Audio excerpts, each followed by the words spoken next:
नमस्कार। Capital TV का खास शो राहुल का अग्निपथ देख रहे हैं आप। मैं हूं आपके साथ पूजा। राहुल गांधी भारत लौट चुके हैं और अब पटना जाने की तैयारी में हैं। पटना में 23 जून को बीजेपी विरोधी पार्टियों की बड़ी बैठक होने जा रही है, जिसकी कमान नीतीश कुमार के कंधों में तो है, पर कांग्रेस के दांव से विपक्ष में खलबली मच गई है। दरअसल बैठक से पहले पोस्टर वॉर छिड़ चुका है। नाम का ही है बस विपक्षी एकता, क्योंकि हर पार्टी के तरफ से अलग अलग पोस्टर लगाए गए हैं, पर कांग्रेस की तरफ से जो पोस्टर लगाए गए हैं उसमें राहुल गांधी को इतना बड़ा नेता दिखाने की कोशिश की गई है, जैसे मानो सिर्फ राहुल गांधी ही पीएम मोदी को टक्कर दे सकते हैं। तो वो पोस्टर आपको दिखाएंगे, कांग्रेस के एजेंडे और राहुल गांधी के दाव पर भी बातचीत करेंगे। चर्चा के लिए मेरे साथ स्टूडियो में मौजूद हैं कैपिटल टीवी के एग्जीक्यूटिव एडिटर राजीव जी। राजीव जी, बहुत बहुत स्वागत है। धन्यवाद। पोस्टर अपने दर्शकों को दिखाओ, लेकिन उसके पहले आपसे ये समझना चाहूंगी कि ये पोस्टर वॉर अब पटना की रैली के जरिए क्यों छिड़ चुका है। देखिए, विपक्षी एकता के लिए मीटिंग जब शुरुआत हुई थी इसकी कि विपक्षी एकता कैसे होगी, कौन कौन लोग इसमें शामिल हो सकते हैं, किन किन पार्टियों के साथ कांग्रेस का सामंजस्य बैठेगा, उसी समय से ये बात चल रही है कि इसका नेतृत्व किसके हाथों में हो। अलग अलग समय में अलग अलग पार्टी के नेताओं ने नेतृत्व संभालने की कोशिश की, लेकिन अब नीतीश कुमार आगे बढ़ रहे हैं। लेकिन ये कहा जाना चाहिए कि नीतीश कुमार कांग्रेस के सामने सरेंडर करने वाले नेता नहीं हैं, क्योंकि नीतीश कुमार ने जब भारतीय जनता पार्टी का साथ छोड़ा था तो उस समय इस बात पर चर्चा हुई कि नीतीश कुमार को अब केंद्रीय राजनीति में जाना है। एक सीक्रेट डील की भी बात हुई थी, जिसके लिए बार बार उपेंद्र कुशवाहा ने नीतीश कुमार से उस सीक्रेट डील के बारे में जानकारी मांगनी चाहिए थी, लेकिन नीतीश कुमार ने वो बातें कही नहीं। गुपचुप तरीके से तेजस्वी और नीतीश कुमार के बीच जो डील हुई है वो बात चलती रही, और इसीलिए जनता दल यूनाइटेड के अंदर कंफ्यूजन रहा कि ये पार्टी आरजेडी के साथ विलय तो नहीं करेगी, नीतीश कुमार दोनों पार्टियों को एक करके केंद्र में तो नहीं जाएंगे, और इसलिए जदयू के कुछ नेताओं ने पार्टी छोड़ भी दी। उपेंद्र कुशवाहा उन्हीं में से एक नेता है। लेकिन अब नीतीश कुमार ने सोचा कि अकेले अगर हम ये कोशिश करेंगे कि मेरे लिए सब इकट्ठा हो तो मुश्किल हो जाएगी, और इसलिए उन्होंने पहले कांग्रेस को अपने कॉन्फिडेंस में लिया और कांग्रेस के साथ मिलकर उन्होंने सारी पार्टियों को एकजुट करने की ठानी कि सब लोग इकट्ठा हो पहले, उसके बाद नेतृत्व पर चर्चा होगी। और नीतीश कुमार ने अपना दांव छोड़ा नहीं है, लेकिन इस बीच कांग्रेस जिस तरीके से पोस्टर लगा रही है वहां, उससे नीतीश कुमार और उनके गुट के कुछ और नेता हैं जो नाराज हो गए। जी बिल्कुल, तो ये पोस्टर वॉर भी अपने दर्शकों को दिखाते हैं, तो जरा ये पोस्टर देख लीजिए।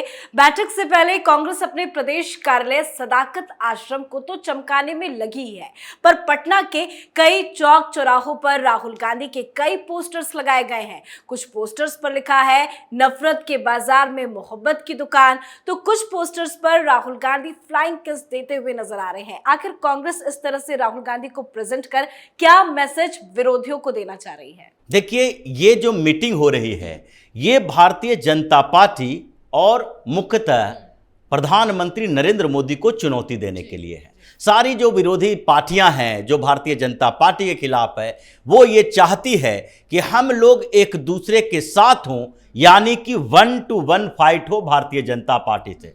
किसी जगह पर त्रिकोणीय या चतुष्कोणीय मुकाबला ना हो, यानी अगर भारतीय जनता पार्टी चुनाव बिहार में लड़ रही है तो उसके खिलाफ अगर आरजेडी या जदयू हो तो तीसरा मोर्चा कहीं कांग्रेस न खोल दे, यानी भाजपा विरोधी वोट एकजुट होकर इनके पास हो, और यही रणनीति इनकी रही है। लेकिन इसमें सबसे बड़ी बात तो यह है कि इसका नेतृत्व कौन करेगा, और कांग्रेस ने पिछले 6 महीने से लगभग ये बता दिया है कि नेतृत्व तो हम ही करेंगे, जबकि दूसरी पार्टियां हैं ये बार बार कह रही है कि नेतृत्व पर अभी चर्चा नहीं होगी जब तक चुनाव का परिणाम सामने नहीं आ जाता। अब कांग्रेस के लिए एक बड़ा मौका है। कांग्रेस आखिरकार पटना में ये जो विपक्षी पार्टियों की मीटिंग है उसको मंजूरी क्यों दी? अगर कांग्रेस चाहती तो खुद भी अपने सारे दलों को इकट्ठा करने के लिए दिल्ली में मीटिंग कर सकती थी, और कांग्रेस ही इनवाइट करती दूसरी पार्टियों को, क्योंकि राहुल गांधी की जब भारत जोड़ो यात्रा हो रही थी तो उस समय जब कश्मीर में उसका समापन होना था तो सारे विपक्षी पार्टियों को इनवाइट किया गया था। 18 पार्टियों को इनवाइट किया गया कि आप लोग राहुल गांधी के इस प्रोग्राम में आएं। सारी पार्टियों ने लगभग नकार दिया। नकारने का मतलब यही होता है कि अगर नीतीश कुमार खुद न जाके अपने रिप्रेजेंटेटिव भेजें तो फिर उसको नकारना ही कहते हैं। शरद पवार न जाएं, केसीआर न जाएं, या फिर कोई भी जो अपने स्टेट का सीएम है वहां पर वो अपने तीसरे चौथे दर्जे का नेता भेज रहा है तो उसको नकारना ही कहते हैं। इसी बात पर नीतीश कुमार भी नाराज थे। जब पिछली बार पटना की मीटिंग की बात चली और डेट तैयार हो गया था, निर्धारित हो गया था, तो कांग्रेस ने क्या किया? कांग्रेस ने कहा कि भाई हमारे यहां से भी एक मुख्यमंत्री जाएगा, यानी उनके प्रदेश के किसी प्रदेश के वो सीएम को भेज सकते हैं। कर्नाटक के सीएम हो या हिमाचल के सीएम हो या छत्तीसगढ़ या राजस्थान के, कोई भी जो हमारा सीएम है वो नीतीश कुमार के समकक्ष है, तो इसलिए किसी को भेज सकते हैं। नीतीश कुमार ने मना कर दिया कि अगर कांग्रेस पार्टी अपने किसी वैसे नेता को भेजे जो डिसीजन ही नहीं ले सकता पार्टी की तरफ से, तो फिर ये विपक्षी एकता की मीटिंग की जरूरत ही क्या है। तो इसलिए नीतीश कुमार ने टाल दिया और कांग्रेस भी यही सोच रही थी कि जब तक नीतीश कुमार रिक्वेस्ट न करे कि या तो खड़गे आएं या तो राहुल गांधी आएं, तभी हम आगे बात बढ़ा सकते हैं। निर्धारित तारीख हुई और 23 जून को यह विपक्षी पार्टी की बैठक की बात चली।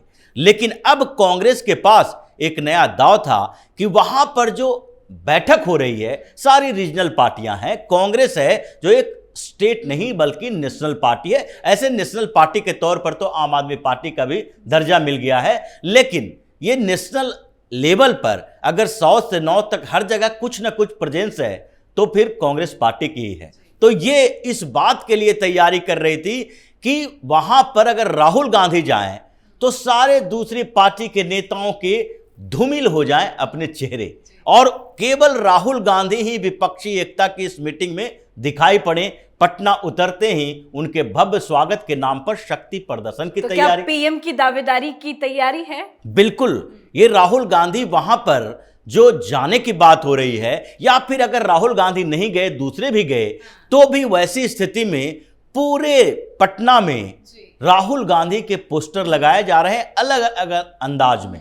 जिस तरीके से हो सकता है हर चौक चौराहे पर राहुल गांधी दिखाई पड़े और ये संदेश देने की कोशिश की जाए कि जितनी भी पार्टियां विपक्ष की पटना में जुट रही है वो सारे के सारे सहमत है इस बात को लेकर कि राहुल गांधी विपक्ष के पीएम उम्मीदवार होंगे।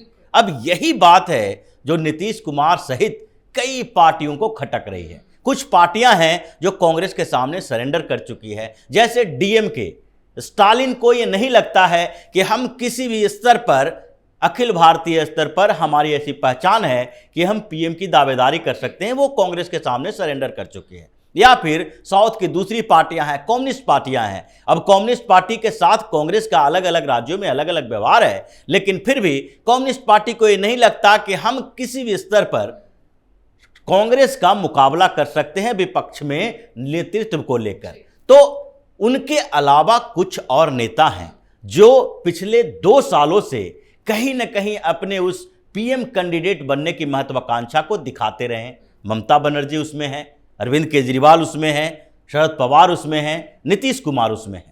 अब इतने लोग जब हैं तो ये लोगों ने देखा कि ये तो चुनाव से पहले हम एकता की बात कर रहे हैं और ये नेतृत्व की बात कांग्रेस कर रही है। तो इसी बात पे अभी मुश्किल चल रहा है कि ममता बनर्जी, नीतीश कुमार, शरद पवार की पार्टी के तरफ से, अरविंद केजरीवाल की पार्टी के तरफ से यह बताया जा रहा है कि यहां मीटिंग जो है चुनाव की स्ट्रेटजी को लेकर है, नेतृत्व को लेकर नहीं है। नेतृत्व पर बाद में चर्चा करेंगे और यहीं पर कांग्रेस के साथ सारा मामला फंसा हुआ है। तो क्या पटना में राहुल गांधी मोहब्बत की दुकान खोल पाएंगे? देखिए, मोहब्बत की दुकान खोलने से पहले इन्होंने नफरत का माहौल तैयार कर दिया। जो विपक्षी एकता की बैठक है वहां पर नफरत का माहौल है एक दूसरे के लिए। अब ममता बनर्जी यानी कि पश्चिम बंगाल में टीएमसी का एक आधार है, बिहार में राजद जदयू का आधार है एंटी बीजेपी वोटर के बीच। उसी की तरह अगर दिल्ली और पंजाब में देखें तो कांग्रेस से ज्यादा पॉपुलर पार्टी आम आदमी पार्टी है। महाराष्ट्र में कांग्रेस से ज्यादा एनसीपी की जो भूमिका रही है, शरद पवार की भूमिका रही है। अब इन सारे स्टेट को मिला दे तो तकरीबन 210 से ज्यादा सीटें होती है लोकसभा की, मतलब बिहार की 40 सीटें हो जाएगी, बंगाल की 42 सीट हो जाएगी, पंजाब की 13 सीट हो जाएगी, दिल्ली की 7 सीटें हो जाएगी, उत्तर प्रदेश में समाजवादी पार्टी भी उनके साथ है तो 80 सीटें यहां पर हो जाएगी, मतलब विपक्ष की पार्टियों में, और महाराष्ट्र की 48 सीटें हो जाए। तो इतने स्टेट में जो 200 प्लस सीटों पर ये अलग अलग क्षेत्रीय छत्रप हैं जो नजर गड़ा के बैठे हैं, और वहां पर कांग्रेस मजबूत स्थिति में नहीं है, तो कैसे ये लोग स्वीकार कर लें कि अचानक से यही हो कि कांग्रेस की तरफ से राहुल गांधी पीएम कैंडिडेट हों और हम लोग उनको समर्थन दे दें। ये कंफ्यूजन का माहौल तैयार करके रखना चाहते हैं कि चुनाव के बाद अगर कांग्रेस 100 से कम सीटों पर हो, हम 4-5 पार्टी मिला के 100 से ज्यादा सीटों पर हों तो बार्गेनिंग करेंगे। ये संयुक्त मोर्चा की जो सरकार बनी थी, जिसमें देवगौड़ा जैसा नेता पीएम बन गए थे, गुजराल जैसा नेता पीएम बन गए थे, तो इसी तरीके से माना जा रहा है कि किसी का चांस आ सकता है अगर कोई करिश्मा हुआ तो, क्योंकि करिश्मा की संभावना तो नहीं है। इधर एक तरफ भारतीय जनता पार्टी एनडीए का कुनबा बढ़ा रही है और दूसरी तरफ जो माइक्रो लेवल पर छोटी छोटी पार्टियों के साथ गठबंधन हो रहा है, इन लोगों को लग रहा है कि हमारा तो अपने स्टेट से बाहर कहीं भी कोई औकात नहीं है, एकता भी हो गई। तो कंफ्यूजन इसी बात का है कि भारतीय जनता पार्टी को हराना मुश्किल है, लेकिन इस बात की पूरी संभावना है कि विपक्षी एकता की जो मीटिंग होने जा रही है उसमें कांग्रेस के खिलाफ ये सारी पार्टियां आएगी और नेतृत्व पर इतना बड़ा बवाल होगा, फिर अगली मीटिंग न होगी और न ही अलायंस हो पाएगा। मतलब कांग्रेस ने ही विपक्षी एकता का पूरा खेल बिगाड़ दिया। बिल्कुल। बहुत बहुत धन्यवाद सर समझाने के लिए। तो 23 जून को पटना में ये बैठक होगी, लेकिन बैठक से पहले ही सभी दल इस बैठक के जरिए अपना अपना एजेंडा साधने में जुट गए हैं, साथ ही अपने अलग अलग पोस्टर लगाकर खुद को महत्वपूर्ण दिखाने की कोशिश भी कर रहे हैं। पर कांग्रेस ने जो दांव चल दिया है, राहुल गांधी को जितना महान बता दिया है, उससे विपक्ष में खलबली मच गई है। आप अपनी राय कमेंट करके जरूर लिखें। देखते रहिए कैपिटल टीवी। नमस्कार।